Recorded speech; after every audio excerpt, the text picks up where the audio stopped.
Tintin starts off on that very first adventure with one companion, one very loyal companion, a little dog, a little white fox terrier.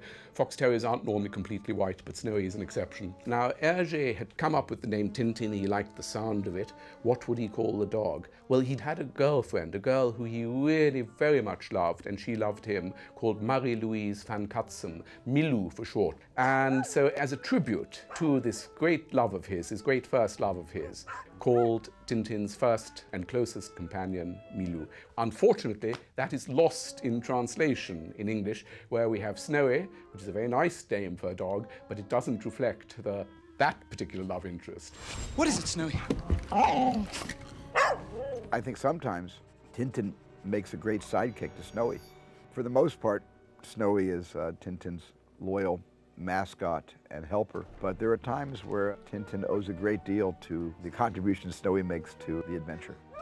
It's good to see you too. See if you can chew through these ropes. I mean, Snowy is Tintin's faithful friend.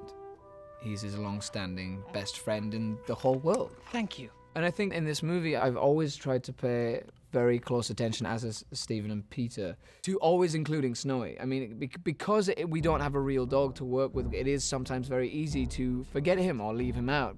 Brad Elliott, who's our props guy, who is actually, really bringing Snowy to life, and we're interacting as actors. He's always behind me in a scene where I'm always telling him to do things so that Tintin and Snowy have interaction with each other. He's really worked incredibly hard. I mean, there's a lot of scenes where we're running around and he's really keeping up with me full step. He's done an absolutely incredible job. He's a puppeteer in his own right. One of my favorite things to do on this movie, and it's a great privilege, is that I get to manipulate Snowy. It's my job on the set to make sure that there's something for Jamie Bell to interact with. Well done, Snowy. To have something in the volume, in the space, in that moment that's there and real, and it takes the size and shape, and they can interact with it. We have versions of Snowy. We have the stuffy Snowy, which is the soft Snowy, so that they can jump on him and squeeze him. We have roller Snowy, so when he needs to run, he's on wheels. We have the hard Snowy, so that when he has to fall or something like that, we don't damage him. And then we just have cutout Snowy, so we have reference of Snowy everywhere.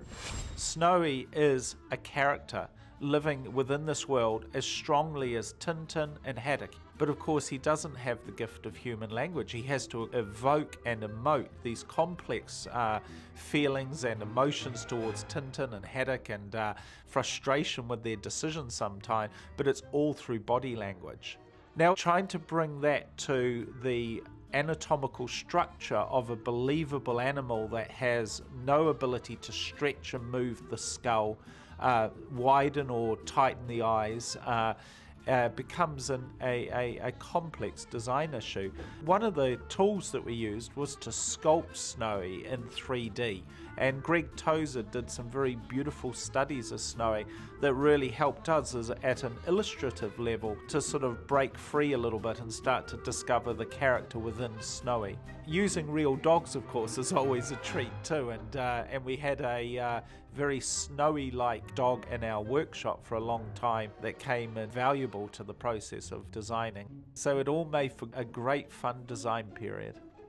Of course, the real character and performance of Snowy is going to be animation as opposed to motion capture, and that is the job of the animators at Weta Digital. The animation process for Snowy was we would have a previous template and a rough idea on where the director would want Snowy in shot, and it's up to the animator to try and bring him to life and bring a performance of their own to Snowy. My wallet. It's gone. Come on! Snowy, after it! Stop! Wait! Once we'd shot it all, the animators would come in and further flesh out and put the real character into Snowy, and we often thought of lots of gags and lots of things which stemmed from the books, his mischievous nature. When we came to animation, we were able to really go to town on that side of things. Snowy's obviously a great character and one that we focused on because he is so animation driven. We did some tests early on with performance capture just to make sure we understood the proper realistic motion of Snowy. But because you can't actually have a dog directed to act exactly as you need in each of the scenes, that became just a reference in the animators' minds and just something that they could have for inspiration.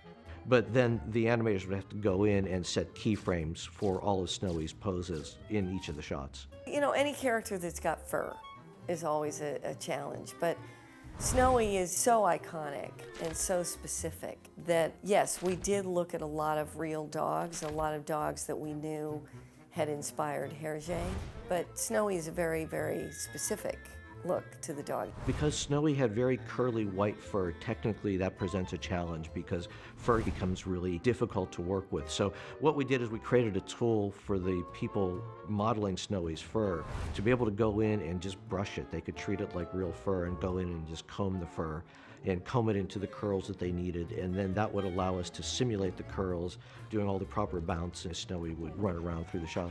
What's interesting about Snowy is he really understands what's going on in the film, oftentimes ahead of everyone else.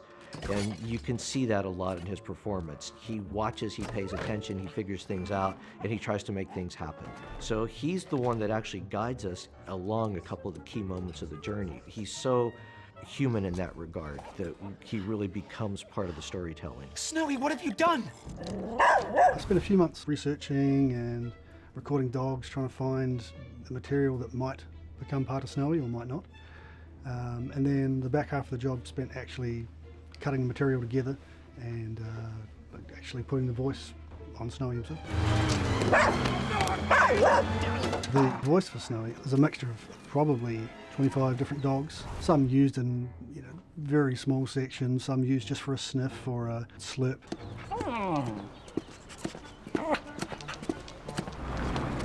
For the most part, it's 3 or 4 key dogs.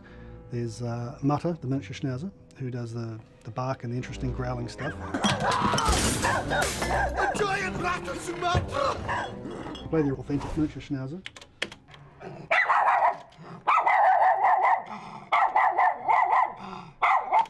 And so here's the pitched down version. We basically just slow it down in pitch.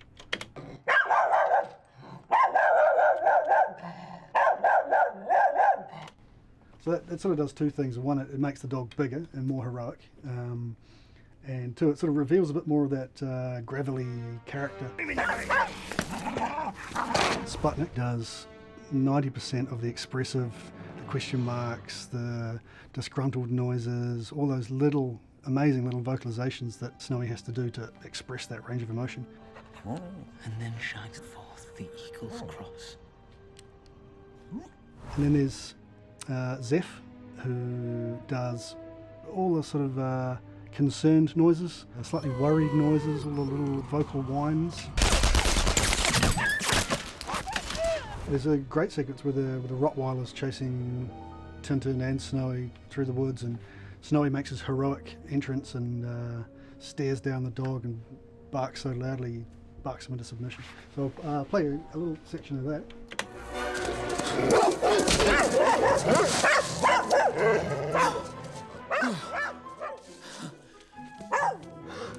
Well done, Snowy. Good boy. Yeah, a hero.